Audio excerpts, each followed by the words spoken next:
Vous avez été mannequin, vous avez posé pour les grands photographes, un parcours tout à fait inattendu. Et quand on lit votre livre, on se dit que finalement votre métier, c'est vraiment pas une sinécure. Hein. Non, pas vraiment. Hein? Non, en fait, au départ, c'est pas un livre amer, ni c'est pas un règlement de compte, mais c'est vrai que je vois tellement de filles qui rêvent avec ça. Je me dis que ce serait peut-être pas mal qu'elles... C'est un miroir aux alouettes, votre métier. Hein? Oui, c'est-à-dire que je crois qu'il y a un rêve qui est un petit peu bidon derrière tout ça. Oui. Quoi. Alors bon, vous racontez des choses tout à fait étonnantes. Au départ, vous vouliez faire du flamenco, ce que vous avez d'ailleurs fait. Oui, je suis partie en Espagne. J'ai commencé à travailler en Espagne. Que fait votre papa? Il est pasteur, pour C'est extraordinaire, hein? Alors quand il voit sa fille comme ça défiler, ou dans les magazines, ou sur les murs de Paris, qu'est-ce qu'il en pense? Bon, c'est un pasteur assez ouvert, donc non, il était plutôt fier, pas de problème. Alors qu'est-ce que vous n'aimez pas en fait dans ce métier? Qu'est-ce que vous n'avez pas aimé? Qu'est-ce que vous avez détesté? Je déteste les castings, je trouve que c'est monstrueux comme système. Je trouve que c'est vraiment qu'on est traité comme du bétail, je déteste d'être dans la demande en permanence. Je trouve qu'on passe par-dessus notre dignité à longueur de temps.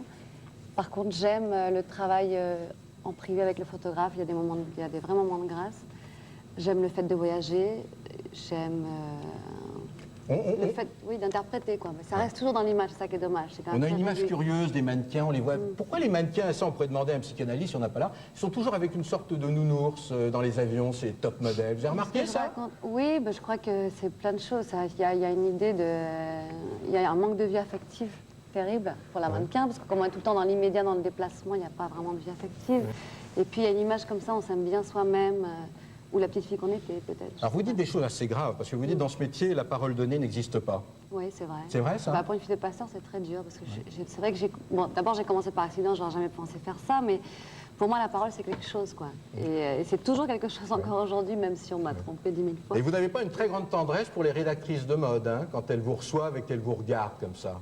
Bah, vous savez, quand elles vous commentent et qu'elles disent des choses assez cruelles comme ça, on ne peut pas vraiment avoir, je veux dire, il y a vraiment oui, je ne sais pas si elles sont à ce point-là déshumanisées, ou on est vraiment traités comme des produits, des fois c'est difficile. Enfin, je pense qu'il y a des filles qui le vivent mieux que moi. Moi, peut-être je suis très sensible et puis je suis assez à cheval justement sur la dignité humaine.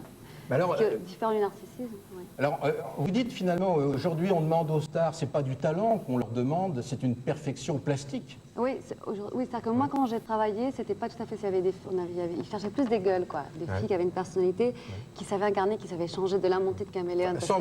Vous avez une vraie gueule, hein. C'est vrai, vous ne ressemblez pas à tout le monde, hein. Non, peut-être pas, mais à la fois, cette gueule, comme vous dites, change beaucoup. Pourtant, vous avez qu'à regarder mes... Malgré tout, j'ai des traits assez prononcés, et pourtant, il y a une espèce de capacité à se changer qui vient de l'intérieur. C'est pas seulement dû au maquillage et à la coiffure. C'est vraiment un jeu, quoi. Vous n'aimiez pas beaucoup les défilés, hein? Non, les défilés, mais parce que j'ai pas beaucoup de qualité mondaine, parce que j'aime pas le côté compétition en direct, j'ai l'impression d'une espèce de vente aux esclaves. Il y a des filles qui adorent ça, mais moi, j'aime toujours les relations privilégiées. En fait. Vous continuerez ce métier? Non, je me considère à la retraite, là. Alors maintenant, vous allez devenir peut-être comédienne? Oui, je suis déjà, puis j'ai envie d'écrire. Voilà. Bonne chance, le livre est tout à fait intéressant. Merci.